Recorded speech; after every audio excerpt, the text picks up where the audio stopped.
Hello viewers, welcome. দীর্ঘ এক মাস ধরে ভোট পর্ব হলো। এত বড় ভোট পর্ব, এত বিশাল সময় নিয়ে এবং এত বড় দেশের এত বিশাল জনসংখ্যার এরকম ভোট পৃথিবীর আর কোনো দেশে হয় না। অনেক বড় কর্মযজ্ঞ এটা। মোটের ওপর শান্তিতে নির্বাচন হয়েছে। পশ্চিমবঙ্গে দু একটা জায়গায় কিছু গণ্ডগোল হয়েছে, বাকি ভারতবর্ষে কোথাও আর কোনো রকম গণ্ডগোল হয়নি। চলুন তাহলে দেখে নেওয়া যাক যে ভোটের আজ যে রেজাল্ট গণনা হবে 4 তারিখে। সম্ভাব্য ফলাফলটা আমরা দেখি। বিভিন্ন কোম্পানির এক্সিট পোল হিসেব বেরিয়েছে। চলুন এক নজরে দেখে নেওয়া যাক এক্সিট পোলগুলোর কি ইঙ্গিত দিচ্ছে। অনেকগুলো এক্সিট পোল এসছে, তার মধ্যে যে উল্লেখযোগ্য এক্সিট পোলগুলো সেগুলো জানাচ্ছি আপনাদেরকে। এবিপি নিউজ এবং সি ভোটার এরা যে বুথ ফেরত সমীক্ষা করেছে তাতে দেখা যাচ্ছে বিজেপি নেতৃত্বাধীন এনডিএ জোট পাবে 396টি, আর কংগ্রেস নেতৃত্বাধীন ইন্ডিয়া জোট পাবে 139টি। ইন্ডিয়া নিউজ সি ডায়নামিক্স এদের ফলাফল এরা দেখাচ্ছে 371টি পাবে বিজেপি এনডিএ, 125টি পাবে কংগ্রেস ইন্ডিয়া জোট।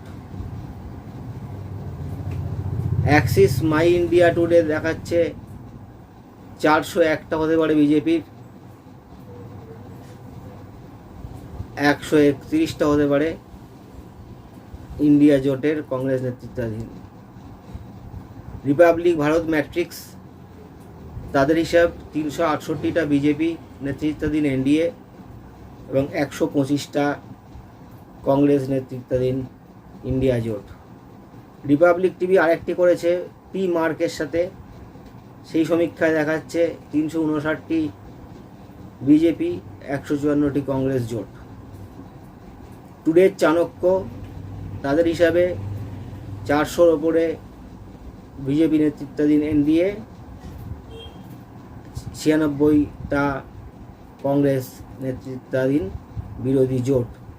বাকি কিছু সিট সেগুলো অন্যান্য আদার্সের মধ্যে পড়ছে।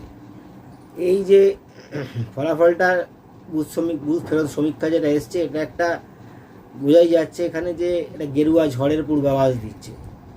এই ফলাফলের সাথে যদি আগামী 4ই জুন যে ভোট গণনার ফলাফল যদি এই ভূত ফেরত সমীক্ষার সাথে মিলে যায়, তাহলে সেটা একটা বোঝা যাবে যে বিশাল বড় গেরুয়া ঝড়, যাকে বলে মোদি ঝড়, সেই মোদি ঝড়ের এটা একটা স্পষ্ট ইঙ্গিত।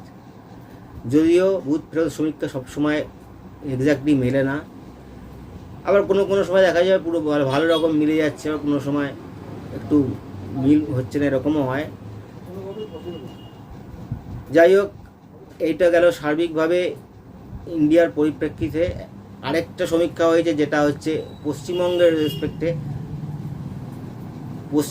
রেসপেক্টে যে কোন দল কটা পাচ্ছে। পশ্চিমবঙ্গের রেসপেক্টে যেটা হয়েছে ভূত সমীক্ষা, মোট 42টা আসন, এবং আমরা পশ্চিমবঙ্গটা নিয়ে একটু আমরা বেশি ইন্টারেস্টেড, পশ্চিমবঙ্গের রেজাল্ট নিয়ে। পশ্চিমবঙ্গের রেজাল্ট যেটা বলছে এবিপি আনন্দ সি ভোটার বলছে তৃণমূল 16-17টা পাবে এবং বিজেপি 26-27টা পাবে, বাম কংগ্রেস জোট 2-1টা পাবে।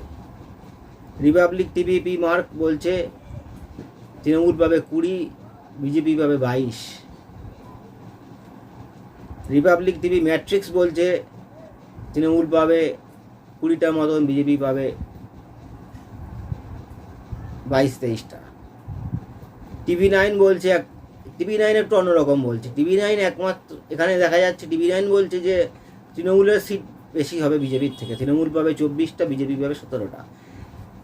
এর আগে TV9-এর আগে যে 3টে বললাম, 3টেতেই দেখাচ্ছে যে বিজেপির আসন সংখ্যা তৃণমূলের আসন সংখ্যা থেকে বেশি থাকবে, কিন্তু TV9 দেখাচ্ছে, তারা বলছে, তাদের বক্তব্য হচ্ছে যে তৃণমূলের থাকবে 24টা সিট, বিজেপি 17টা, অর্থাৎ তাদের মধ্যে তৃণমূল এগিয়ে থাকবে এই একটা সমীক্ষায়।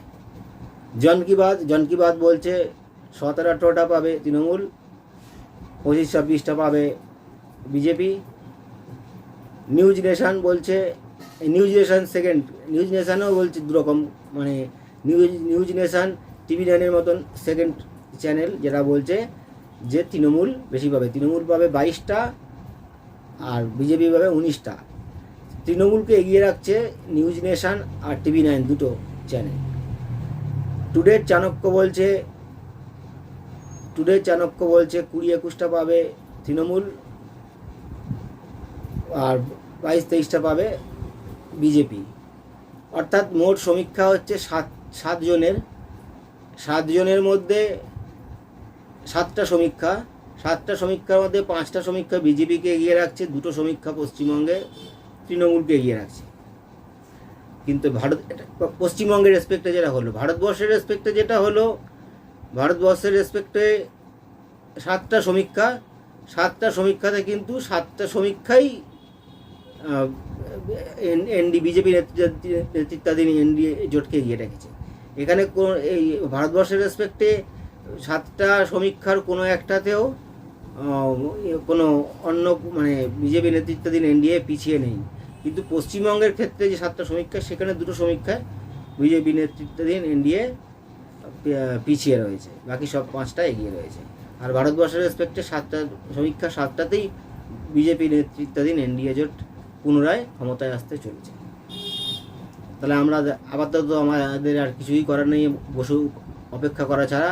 আগামী 4 তারিখ আমরা বুঝতে পারবো যে ফলাফল কতটা সঠিক, কতটা বেঠিক। ধন্যবাদ।